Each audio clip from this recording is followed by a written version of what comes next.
My daughter Emily had always been fascinated by dolls. She collected them, treasuring each one as if it were a close friend. But there was one doll that she held above all others, an antique porcelain doll with crystal blue eyes, rosy cheeks, and a hauntingly lifelike appearance. It was a family heirloom, passed down through generations, and Emily had an inexplicable connection to it. The doll, named Isabelle, had been in our family for over a century, and it was said to be cursed. The legend told a dark tale of a cursed love, a love so strong that it transcended death. As the story went, Isabelle was a gift from a young man to his beloved before he was sent off to war. He had promised to return, and she had promised to wait. The young man never came back. He perished on the battlefield, but Isabelle's love was unwavering. She waited for him, her porcelain eyes filled with hope, and her heart forever tied to his. One night, as Emily and I were alone in her room, she was talking to Isabelle, as she often did. I had never understood the connection between my daughter and the doll, but I indulged her, knowing that Isabelle was a cherished family relic. Emily's voice took on an eerie tone, and she said, "Isabelle, I wish you could come to life." I laughed, thinking it was just a child's fanciful imagination. But as I looked at Isabelle, a shiver ran down my spine. It was as if her eyes had flickered with a strange, unnatural light, and her porcelain lips seemed to part ever so slightly. That night, I had trouble sleeping. The idea of a doll coming to life was absurd, but the memory of those flickering eyes and the image of Isabelle haunted me. I couldn't shake the feeling that something was amiss. The next morning, as I entered Emily's room, I was met with a scene of chaos. Emily's other dolls were strewn across the floor, their heads twisted at unnatural angles.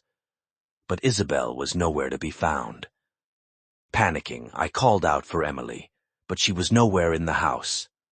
My heart raced as I searched for any sign of my daughter, my mind racing with terrible possibilities. Hours passed, and there was still no sign of Emily.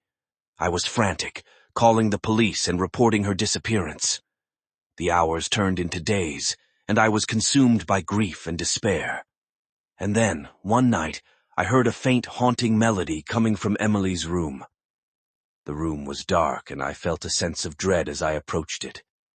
The melody grew louder, and I realized that it was a music box.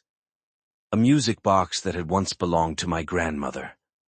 As I entered the room, my heart froze.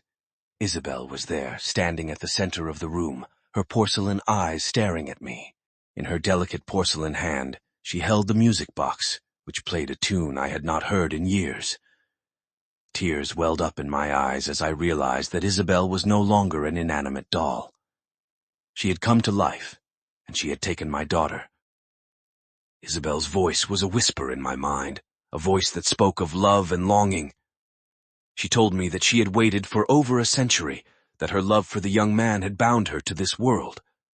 And now, she had found a new vessel, a new love my daughter. I pleaded with Isabelle to release Emily, to let her go. But the doll's love was unrelenting, and her hold on my daughter was unbreakable. Isabelle had come to life, and in doing so she had stolen the soul of my child. Days turned into weeks, and the doll and my daughter were never seen again. Isabelle had taken Emily to a world of darkness and despair, a world where the curse of their love knew no bounds. I was left with nothing but the haunting melody of the music box, a cruel reminder of the love that had transcended death and the terrifying power of a doll that had come to life. As I sit here alone in Emily's room, I can't help but feel the presence of Isabelle, a doll that had once been an inanimate object and now held the soul of my beloved daughter. The room is filled with a sense of unease, and the memories of that haunting melody continue to echo in my mind. I have tried to reach out to Isabelle, to plead with her to release Emily, but her love is a darkness that cannot be reasoned with. Isabelle's curse is a testament to the power of a mother's love, a love that knows no boundaries and will go to any lengths to protect what is cherished. But in her pursuit of love, Isabelle had become a nightmare, a haunting figure that now wanders the shadows, a doll that had come to life and taken my daughter with her.